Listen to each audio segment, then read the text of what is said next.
मेला शेला मार का लड्डू पेड़े बर्फियाँ। आज हम गए थे एक मेले पे। वो यार गोइंग ऑन आ मेला देखा जी।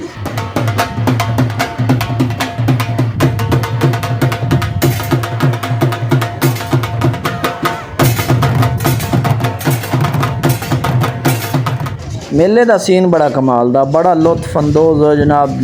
Babies are jumping on a jump, झूले आर फ्लाइंग इन एयर। मैं कहता भाई जनाब क्या कमाल दा सीज़न का माहौल बनया सी।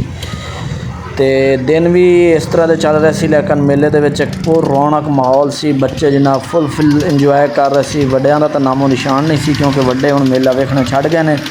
बच्चियां ने जनाब baby are very happy and flying in air on the horse and flying झूला शूला ETC। बाकी जनाब बड़ा ज़बरदस्त माहौल आ मेले का। लोगों ने बड़ा इंजॉय किया, उत्थे लोग इंजॉय कर रहे थे। असी भी बाय चांस चले गए, मूड नहीं सी मेला वेखण दा। उत्थे जाके पता चलिया जी मेला लगा है, लेकिन जनाब मेले का माहौल ऐसा खूबसूरत बनया, खास करके बच्चों वास्ते स्पैशली। बच्चे जनाब बड़े मज़े के झूले लै रहे सन, इंजॉय कर रहे सन जनाब।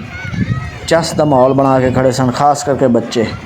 और बच्चों का इंजॉय का दिन सी, बच्चों का इंजॉय का सीज़न सी, और बच्चे ही इंजॉय कर रहे सन जनाब। झूले बड़े गोल राउंड जनाब उड़ रहे, कोई जंप लै रहा है, कोई जनाब राउंड झूले तो झूले लै रहा है। जो माहौल जाके देखा तो जनाब असी बड़े खुश होए। इस तरह के मेले वगैरह लगते रहने चाहिए। मेले रगन नाल रौनक बहाल रहिंदी है बच्चों की, खास करके जोड़ा इंजॉय करने का एक मौका बन जाता।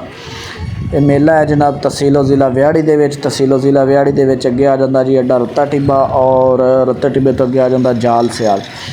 जाल सियाल तो जनाब 2 तो 3 किलोमीटर की मुसाफत मेला। मेला का नाम जनाब जेड़े वलीउल्लाह इत्थे मुकीम ने हज़रत सखी बाबा जमाल कमार रहमतुल्लाह अलैह, उन्होंने मज़ार ते जनाब लगे हुआ सी। ना कोई कुत्ते, ना कोई घोड़े, ना कोई दांद, इस तरह का सीन सी। लेकिन बच्चे बड़े खुश सन, बच्चे बड़ा इंजॉय कर रहे सन कि हर किस्म के झूले बच्चों के जनाब, खाण पीन नूं मिठाइयाँ, बर्फियाँ, जलेबी। तो क्या कमाल का माहौल बनया सी बच्चों का स्पैशली। बच्चों ने बड़ा लुत्फ अंदोज़ होकर जनाब जोड़ा ना मेले में इंजॉय किया।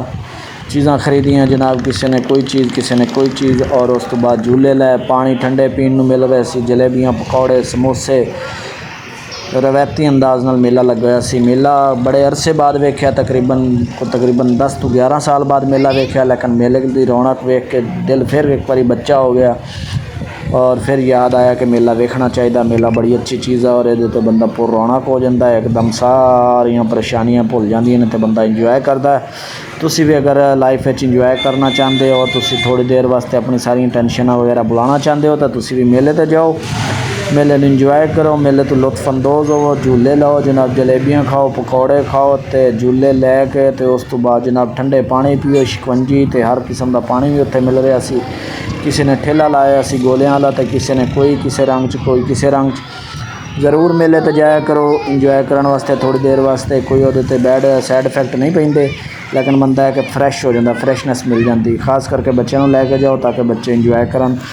जिहड़ी सूरत हाल चल रही है, जिस तरह का माहौल बन चुका है, बच्चों को इस सूरत हाल दे विच लैके जाना चाहिए मेलियां ते, और बच्चों को थोड़ी देर घुमा फिरा के लियाना चाहिए, ताकि बच्चे फ्रैश हो जाए और इंजॉय कर लैन।